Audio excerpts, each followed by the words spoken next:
अरे मेरे प्यारे बच्चों, बैठ जाओ बैठ जाओ। आज दादी सुनाएगी एक जरा हटके कहानी। ये सिर्फ मजेदार नहीं बल्कि बहुत कुछ सिखा देने वाली भी है। तो कान खोलो और सुनो भोलू बैल और उड़ती अफवाह की कहानी। गांव के शांत कोने में एक बड़ा हरा भरा खेत है। सूरज की तेज किरणों के नीचे पसीने से तर भोलू बैल खड़ा है। उसके साथ है किसान रामू, मेहनती पर दयालु। भोलू रोज की तरह हल जोत रहा है। हर पंक्ति, हर मोड़ उसकी मेहनत की गवाही है। लेकिन उसके मन में कुछ और चल रहा है। वो थक चुका है, बंधन से, दिनचर्या से। वो सोचता है, काश मैं भी जंगल में आजाद घूम सकता।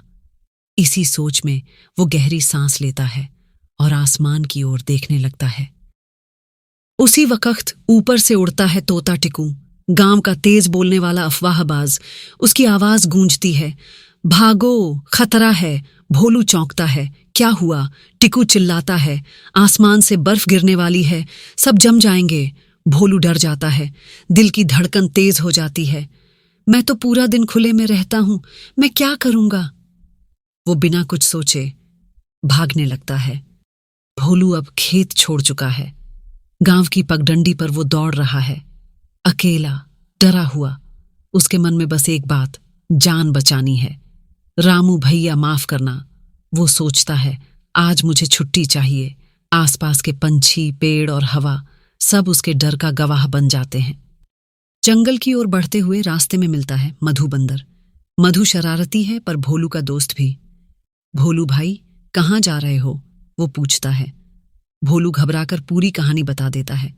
मधु भी थोड़ा डर जाता है। टिकू तो झूठ नहीं बोलता और फिर वो भी उसके साथ हो लेता है।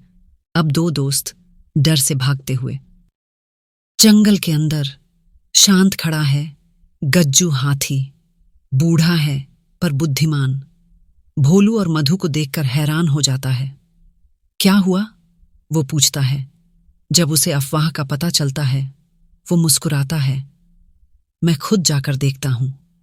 अब सबकी उम्मीदें गज्जू पर हैं। गज्जू सीधा पहुंचता है टिकू तोते के पास। पेड़ पर बैठा टिकू कुछ गुनगुना रहा होता है। टिकू, तुमने अफवाह फैलाई? टिकू हंसता है, मैंने तो मजाक किया था। गज्जू गंभीर होता है, मजाक भी सोच समझकर किया जाता है। अब टिकू को अपनी गलती का एहसास होता है।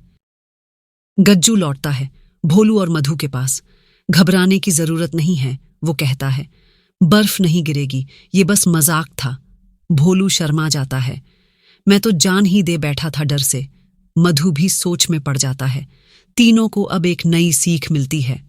भोलू खेत लौट आता है। रामू उसे देखकर हैरान, फिर मुस्कुराता है। तू जंगल से बहुत कुछ सीख कर आया है भोलू।